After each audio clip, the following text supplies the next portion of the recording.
ഇന്ധനം നിയന്ത്രിക്കുന്ന സ്വിച്ച് നിങ്ങൾ എന്തിനാണ് ഞാൻ അറിയാതെ ഓഫ് ചെയ്തത്? ഞാൻ അങ്ങനെ ചെയ്തില്ലല്ലോ. മേൽപ്പറഞ്ഞ ചോദ്യവും അതിന്റെ ഉത്തരവും രാജ്യത്തെ നടുക്കിയ ഏറ്റവും വലിയ വിമാനാപകടത്തിന്റെ കാര്യകാരണങ്ങളിലേക്ക് വെളിച്ചം വീശുന്ന ഒന്നായി മാറുകയാണ്. അഹമ്മദാബാദ് വിമാന ദുരന്തം നടന്ന് ഒരു മാസമാകുന്ന ദിവസമാണ് ഇത് സംബന്ധിച്ച പ്രാഥമിക റിപ്പോർട്ട് പുറത്തു വന്നിരിക്കുന്നത്. കൃത്യമായ വിവരങ്ങൾ അറിയാൻ വിശദമായ അന്വേഷണം വേണമെന്നാണ് എയർക്രാഫ്റ്റ് ആക്സിഡന്റ് ഇൻവെസ്റ്റിഗേഷൻ ബ്യൂറോ റിപ്പോർട്ടിൽ നിർദ്ദേശിക്കുന്നത്. വിമാനാപകടത്തിന്റെ കാരണങ്ങളെക്കുറിച്ച് അന്വേഷിച്ച കമ്മിറ്റിയുടെ പ്രാഥമിക അന്വേഷണത്തിൽ അട്ടിമറിയുടെ തെളിവുകൾ ഒന്നും കണ്ടെത്തിയിട്ടില്ലെങ്കിൽ കൂടിയും കൃത്യമായ യാത്രാപൂർവ്വ നടപടികളൊന്നും സ്വീകരിക്കാതെയാണ് വിമാനം ആകാശത്തേക്ക് ഉയർന്നത് എന്ന് സൂചന നൽകുന്ന വിധത്തിലാണ് കാര്യങ്ങൾ. ഇക്കഴിഞ്ഞ ജൂൺ 12-നാണ് ലണ്ടനിലേക്ക് പോകാനൊരുങ്ങിയ എയർ ഇന്ത്യയുടെ ബോയിംഗ് 787-8 ഡ്രീം ലൈനർ വിമാനം തകർന്നു വീണത്. അഹമ്മദാബാദ് വിമാനത്താവളത്തിൽ നിന്ന് പുറപ്പെട്ട ഉടനെയാണ് അപകടം സംഭവിച്ചത്. വിമാനം പറന്നുയർന്നതിന് പിന്നാലെ ഉച്ചകഴിഞ്ഞ് 1:38-ന് ഏകദേശം 825 അടി ഉയരത്തിൽ എത്തിയപ്പോഴാണ് വിമാനം അപ്രതീക്ഷിതമായി താഴേക്ക് പതിക്കുന്നത്. ആ സമയം വിമാനത്തിനകത്ത് 232 യാത്രക്കാരും 10 ജീവനക്കാരും അടക്കം മൊത്തം 242 പേർ ഉണ്ടായിരുന്നു. ഒരാൾ ഒഴികെ എല്ലാവരും അപകടത്തിൽ മരിച്ചു. ടേക്ക് ഓഫിന് മുൻപ് വിമാനത്തിന്റെ 2 എഞ്ചിനുകളും നല്ല നിലയിൽ തന്നെ പ്രവർത്തിച്ചിരുന്നു. എന്നാൽ എഞ്ചിനിലേക്ക് ഇന്ധനം നൽകുന്ന സ്വിച്ചുകൾ മാനുവലായി പ്രവർത്തിപ്പിച്ചാൽ മാത്രമേ പൊസിഷനിൽ നിന്ന് ഇവ ഓഫ് പൊസിഷനിലേക്ക് മാറുകയുള്ളൂ. ഇടതുവശത്തുള്ള ഒന്നാമത്തെ എഞ്ചിനിലേക്കുള്ള ഇന്ധന സ്വിച്ചും വലതുവശത്ത് രണ്ടാമതുള്ള എഞ്ചിന്റെ സ്വിച്ചും ഓഫാക്കിയതോടെ വിമാനത്തിന് മുന്നോട്ടു പോകാനുള്ള എനർജി നഷ്ടപ്പെടുകയാണ് ഉണ്ടായത്. നിമിഷങ്ങൾക്കുള്ളിൽ ഒന്നാം എഞ്ചിന്റെയും 4 സെക്കൻഡുകൾ കഴിഞ്ഞ് രണ്ടാമത്തെ എഞ്ചിന്റെയും ഇന്ധന പ്രവാഹം വീണ്ടും ആരംഭിച്ചുവെങ്കിലും വിമാനത്തിന് മുന്നോട്ടുയരാനാകാതെ തകർന്നു വീഴുകയായിരുന്നു. പ്രത്യേക കാരണങ്ങൾ ഒന്നുമില്ലാതെ ഈ സ്വിച്ചുകൾ ആരെങ്കിലും ബോധപൂർവം ഓഫ് ചെയ്തതാണോ, ഇതൊന്നുമല്ലാതെ മറ്റെന്തെങ്കിലും കാരണങ്ങൾ ഇതിൽ സംഭവിച്ചിട്ടുണ്ടോ എന്നിവയൊക്കെ തുടർന്നു വരുന്ന വിശദ അന്വേഷണത്തിലൂടെ മാത്രമേ വ്യക്തമാവുകയുള്ളൂ. എന്തായാലും രണ്ടാമത്തെ പൈലറ്റ് ഈ സ്വിച്ച് ഓഫ് നടപടി അറിഞ്ഞിട്ടില്ല. അതുകൊണ്ടാണ് അദ്ദേഹം എന്തിനാണ് സ്വിച്ച് ഓഫ് ചെയ്തത് എന്ന് ചോദിച്ചത്. പരിചയസമ്പന്നരായ 2 പൈലറ്റുമാരാണ് വിമാനത്തിൽ ഉണ്ടായിരുന്നത്. സഹ പൈലറ്റ് ക്ലൈവ് കുന്ദറാണ് വിമാനം പറത്തിയത്. പൈലറ്റ് ഇൻ കമാൻഡായ സുമീത് സബർവാൾ നിരീക്ഷിക്കുകയായിരുന്നു. സബർവാൾ ബോയിംഗ് 787 വിമാനം 8600 മണിക്കൂർ പറത്തിയ പൈലറ്റാണ്. കുന്ദർ 1100 മണിക്കൂർ വിമാനം പറത്തി പരിചയമുള്ള ആളുമാണ്. ഇതോടെ സ്വിച്ച് ആരെങ്കിലും ഓഫാക്കിയതാണോ അതോ സാങ്കേതിക പിഴവാണോ എന്നാണ് ഇനി അറിയേണ്ടത്.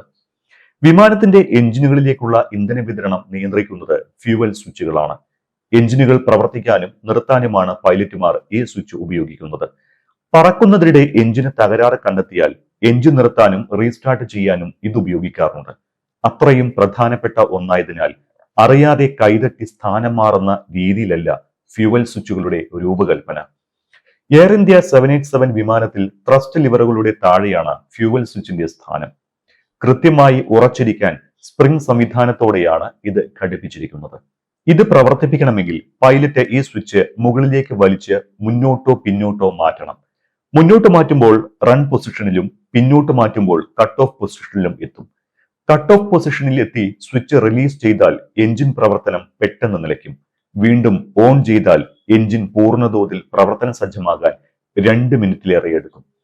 വിമാനം വളരെ ഉയരത്തിലാണെങ്കിലും ഇത് പ്രശ്നമാവില്ല. വിമാനത്തിലെ മറ്റ് സംവിധാനങ്ങളിൽ നിന്ന് സ്വതന്ത്രമായാണ് ഫ്യൂവൽ സ്വിച്ച് പ്രവർത്തിക്കുന്നത് എന്നാണ് US വ്യോമയാന വിദഗ്ധൻ ജോൺ കോക്സ് വിശദീകരിക്കുന്നത്. സാമാന്യ ബുദ്ധിയുള്ള ഒരു പൈലറ്റും അനാവശ്യമായി ഈ സ്വിച്ചുകൾ കട്ട് ഓഫ് ചെയ്യുകയില്ല. പ്രത്യേകിച്ച് വിമാനം ടേക്ക് ഓഫ് ചെയ്യുന്ന വേളയിൽ ഒരിക്കലും ചെയ്യില്ല എന്ന് ജോൺ കോക്സ് വിശദീകരിക്കുന്നു. പറന്നുയർന്ന 3-ാം സെക്കൻഡിൽ വിമാനത്തിന്റെ 2 എഞ്ചിനിലേക്കും ഇന്ധനം നൽകുന്ന സ്വിച്ചുകൾ റൺ നിലയിൽ നിന്ന് കട്ട് ഓഫ് എന്ന നിലയിലേക്ക് മാറിയതായാണ് കണ്ടെത്തൽ.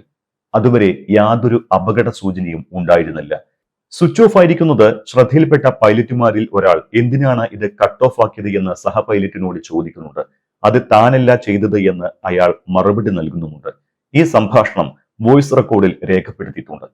ഈ സംഭാഷണത്തിനിടെ പൈലറ്റുമാരിൽ ഒരാൾ സ്വിച്ചുകൾ റൺ പൊസിഷനിലേക്ക് കൊണ്ടുവന്നു. പക്ഷേ എഞ്ചിന് വേണ്ടത്ര ശക്തി ലഭിച്ചില്ല. അങ്ങനെ വിമാനത്തിന്റെ വേഗം കുറഞ്ഞ് ഇടിച്ചിറങ്ങി തകരുകയായിരുന്നു. വിമാനം പറന്നുയർന്ന സെക്കൻഡുകൾക്കുള്ളിൽ തന്നെ ഈ സ്വിച്ചുകൾ കട്ട് ഓഫ് ആയി എന്നത് അസാധാരണമായ സംഭവമായാണ് വിമാന ദുരന്തം അന്വേഷിക്കുന്ന എയർക്രാഫ്റ്റ് ആക്സിഡന്റ് ഇൻവെസ്റ്റിഗേഷൻ ബ്യൂറോയുടെ റിപ്പോർട്ടിൽ പറയുന്നത്. സ്വിച്ചുകൾ ഓഫായതിന് പിന്നിലെ കാരണം കണ്ടെത്താൻ വിശദമായ അന്വേഷണം വേണമെന്നാണ് പ്രാഥമിക അന്വേഷണ റിപ്പോർട്ടിൽ പറയുന്നത്. അപകടത്തിന്റെ കൃത്യമായ വിവരങ്ങൾ അറിയാൻ വിശദമായ അന്വേഷണം വേണമെന്ന് എയർക്രാഫ്റ്റ് ആക്സിഡന്റ് ഇൻവെസ്റ്റിഗേഷൻ ബ്യൂറോ റിപ്പോർട്ടിൽ നിർദ്ദേശിക്കുന്നുണ്ട്. എന്തിനാണ് എഞ്ചിനിലെ ഇന്ധന നിയന്ത്രണ സ്വിച്ച് ഓഫാക്കിയത്? ഞാൻ അങ്ങനെ ചെയ്തിട്ടില്ല എന്ന് രണ്ടാമത്തെ പൈലറ്റ് പറഞ്ഞതും എന്തിന്? ഈ സംഭാഷണങ്ങളെ കേന്ദ്രീകരിച്ചാകും പ്രധാനമായും ഇനി അന്വേഷണം നടക്കുക.